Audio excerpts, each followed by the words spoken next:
Alright guys, so this is going to be number 9, part B in your notes packet for section 3. So if you did not know how to do part A, please watch that video first, as we will get information from part A that we're going to use in part B. Specifically, at the very end of part A, we got an acceleration of -6 meters per second, or meters per second squared. The question asks us, how many meters before a stop sign must she apply her brakes in order to stop at the sign? So we're finding a distance between her car when she hit the brakes to the stop sign.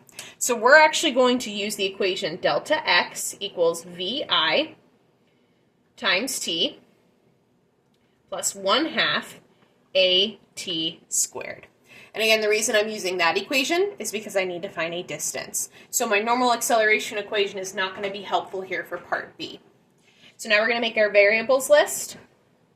We don't know delta x. We do know VI, that's from part A. We initially started at 15 meters per second. We also need t, the time it took. That's also in part A. That's 2.5 seconds.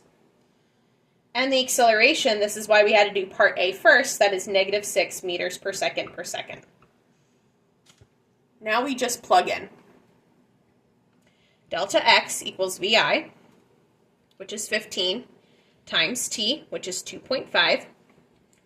Notice how that's not 0 like it's been for a lot of different problems. A lot of problems we start at rest. For this one, we're finishing at rest. So we are actually going to have to do some math here in this first part. Plus 1/2 times the acceleration, which is -6, times t squared, which is 2.5, making sure we put that exponent there. So I'm going to simplify this by taking 15 times 2.5 in my calculator.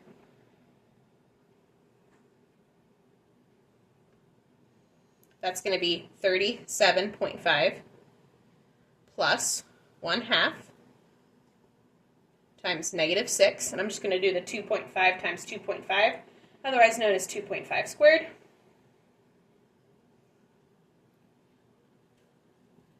(6.25). Again, I strongly caution you not to do too much math at one time, because it is easy to make an error. So now we're going to take 6.25 times -6 times 1/2, and we're going to get -18.75. So this also, if you want to make this a little cleaner, means that, right? Because if you add a negative, it's the same thing as subtraction.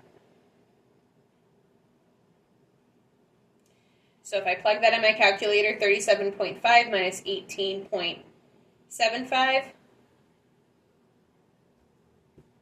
I get a delta x of 18.75 meters.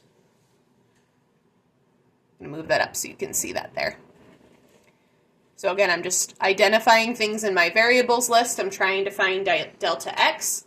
I want to use the delta x equation, double checking my math. There's a lot of different things we have to do in our calculator, so I really caution you to do it one step at a time. Otherwise, order of operations is going to come and snatch the right answer from right out under you. So make sure you do each little math part at a time. And that is the second part, 18.75 meters of number 9.